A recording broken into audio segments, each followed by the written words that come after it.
Bonjour et bienvenue dans Super Samplon. Aujourd'hui on va parler d'une petite voiture française qui n'en reste pas moins une icône, la 205 Cabriolet.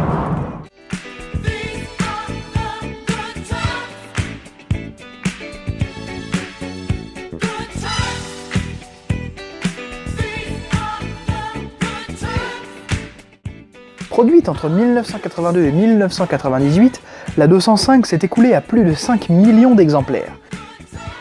Elle est réellement devenue un symbole de l'automobile française des années 80 et 90, se disputant à l'époque la place de la première voiture vendue en France avec les Renault R5 et Super 5.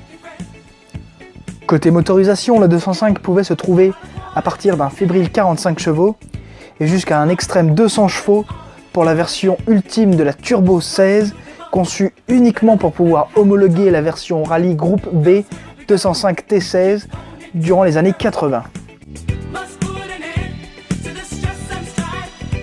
Ce modèle de 205 est un petit peu particulier puisque c'est un modèle Roland Garros Cabriolet. Donc il faut savoir que ce modèle est issu d'un partenariat entre Peugeot et Roland Garros qui a débuté en 1989.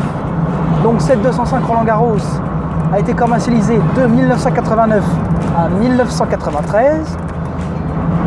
Et ce modèle précis donc, de cabriolet est estimé à être produit entre 3000 et 4000 exemplaires.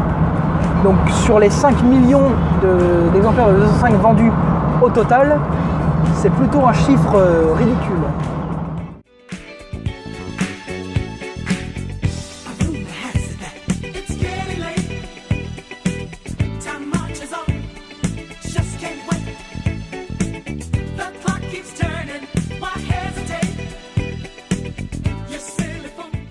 Alors c'est pas une GTI ou une CTI, hein. Ça fait pas 130 chevaux, mais ça en fait déjà 80. Ça pèse pas lourd, hein, c'est aux alentours de 800 kg. Et l'avantage de cette bagnole, celle-ci en particulier, c'est qu'elle est démontée avec un concours à l'origine.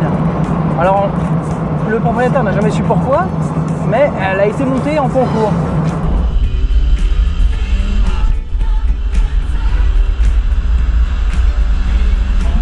Alors, on pourrait penser qu'avec une voiture décapotable comme celle-ci, la rigidité de la caisse serait un peu amoindrie. En fait, pas du tout, parce que premièrement, ils ont rajouté un arceau qui est certes pas forcément esthétique, mais qui a l'avantage d'être là et d'être fonctionnel. Mais le deuxième point fort de cette voiture, c'est qu'ils ont mis les trains avant de la GTI. Et donc, justement, ça pallie un peu à ce problème de châssis qui pourrait être amoindri au niveau de la tenue de route.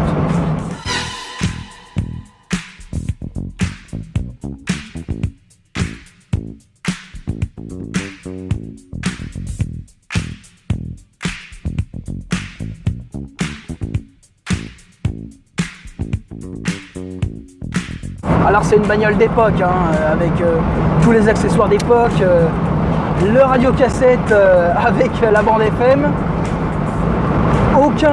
Tout est épuré, il n'y a rien de superflu. On a le chauffage et encore c'est déjà pas mal.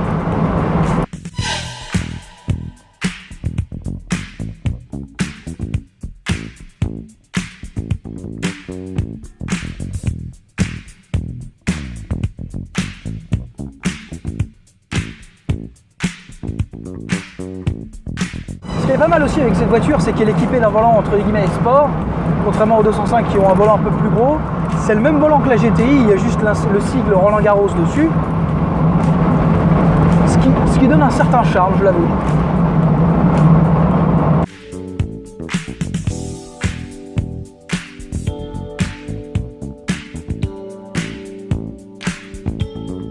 Cette 205 possède également des options qui étaient peu courantes à l'époque pour une voiture de cette catégorie, comme l'intérieur semi-cuir avec une sellerie spéciale, les vitres électriques ou encore la capote électrique.